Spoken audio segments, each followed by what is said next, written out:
If I was you and I had a camera right now, where I would go is a little city called Bompton.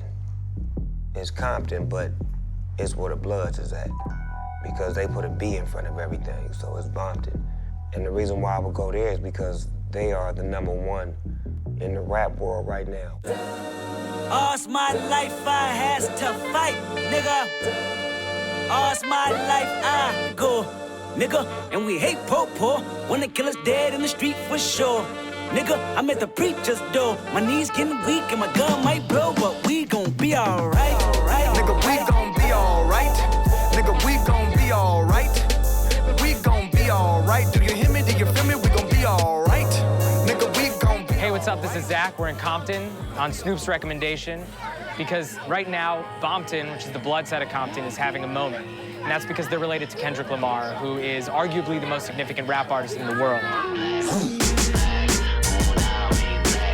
This is Lil L, who's one of Kendrick Lamar's best friends, who he grew up with, who's also a Pyru gang member, is otherwise known as the Bloods. Unlike Kendrick's gangster rap predecessors, he's doing it from the perspective of someone who's really trying to avoid that life of crime and incarceration.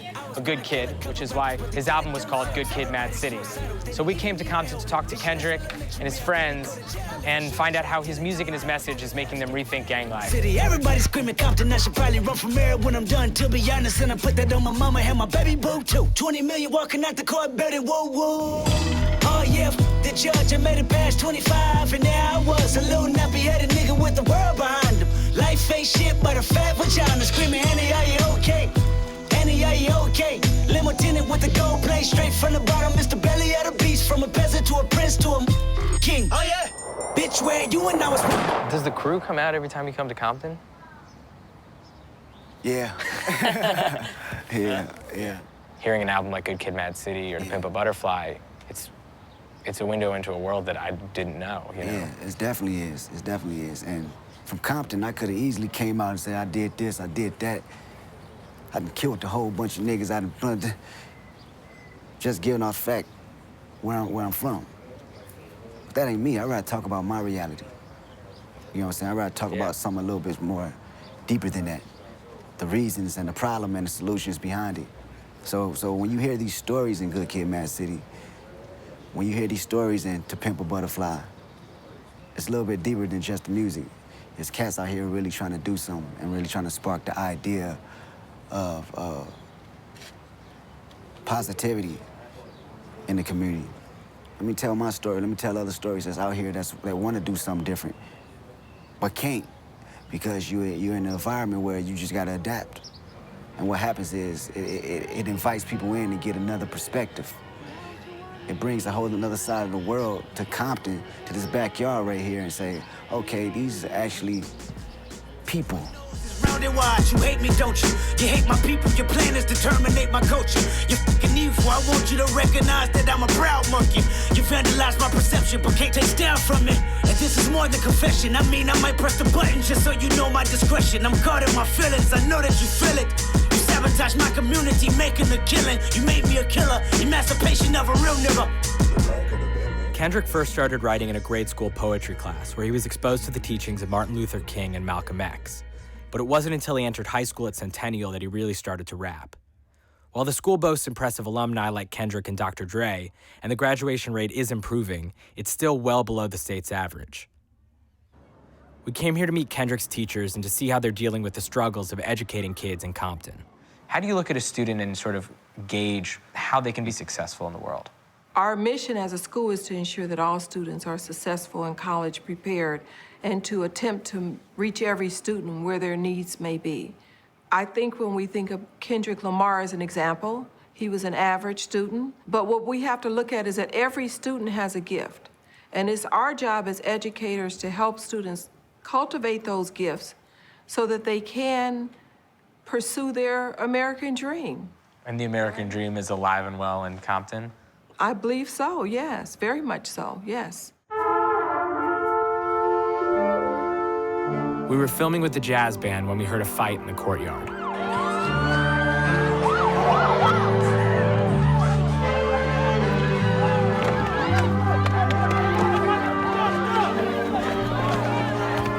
Did you notice the allure of gangs during your time as a teacher here? Yeah, I would say that I noticed it. I knew where I worked. I knew that I worked at a school that was considered blood territory. What were the challenges they were facing? Maybe one parent or both parents were in jail or on drugs. I had students from group homes, students who lived with their grandmother. You had to really understand that. How do you reconcile sort of violence in the community, and how do you deal with that with students in the classroom? When I was a teacher here, we had 3 students that were killed, and horrible death is going to be horrible death no matter what century it is. I just had a student 3 weeks ago that was killed who I had in 8th grade.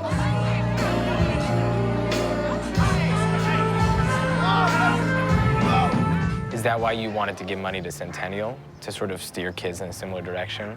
Yeah, how y'all know that info?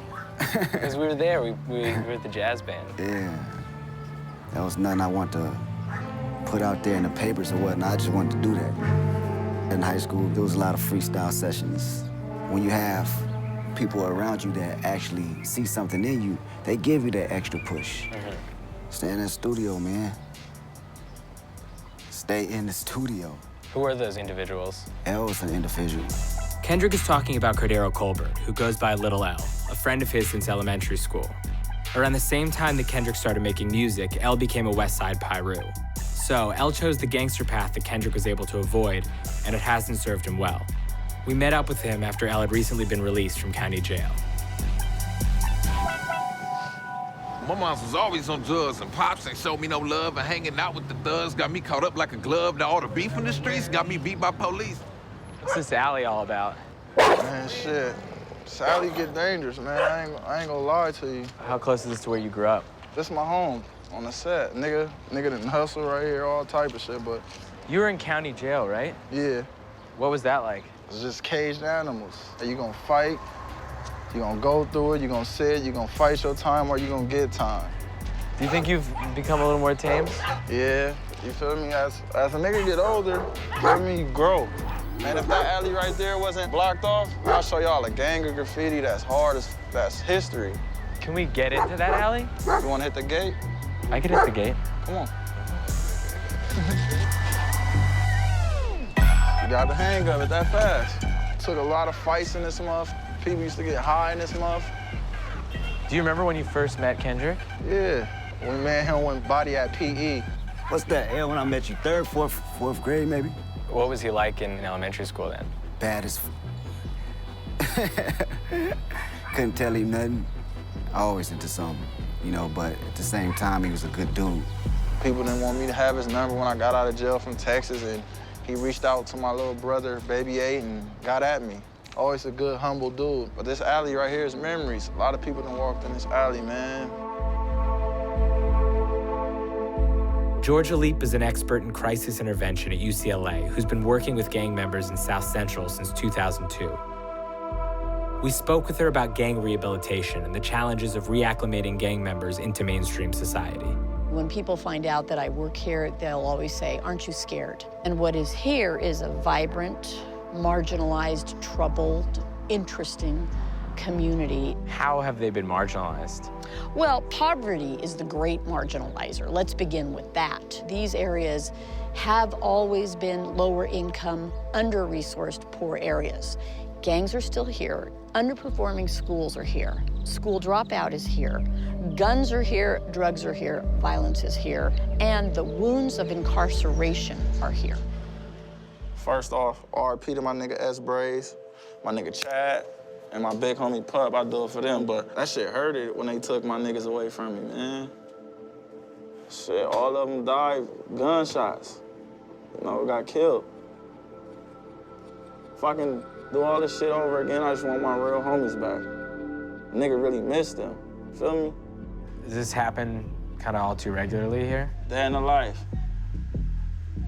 Shit, kill or be killed, feel me? Esprays, Chad, and Pup were all killed in the same summer. Kendrick immortalized them on a track he made with another Bompton rapper called YG on a song called Really Be Drinking and Smoking. At first blush, it sounds like a fun song about getting drunk and high, but it's really addressing something a lot of young people in Compton experience, self-medication. I'm on this tour bus and I'm f***ed up. I got a bad car, they killed Braves, they killed Chad. My pick on me, pup. Puppy eyes on my face, bruh. And I really been drinking. What the f*** I really been smoking? What the f*** I'm the sober one, but I'm so stressed out. And I would also want to talk about self-medication. It's not to get high, it's more or less to suppress. I was shot on that corner, my homie was killed on that corner. There are deep, deep wounds that occurred as a result of that street activity. That line in YG's song, Really Be, you're talking about being on the tour bus and thinking about Sprays and Yeah. Chad and Pup. Can you tell me about those guys? I grew up with Chad's brother, and he's like actually my little brother as well. And have to hear about his passing, it messes you up. All the way. And I really been drinking. What the f*** I really been smoking? What the f*** I'm the sober one. Riding around serving yay. Got the smokers going crazy, smokers going brazy. I'm just trying to get rich, young nigga, cop bricks.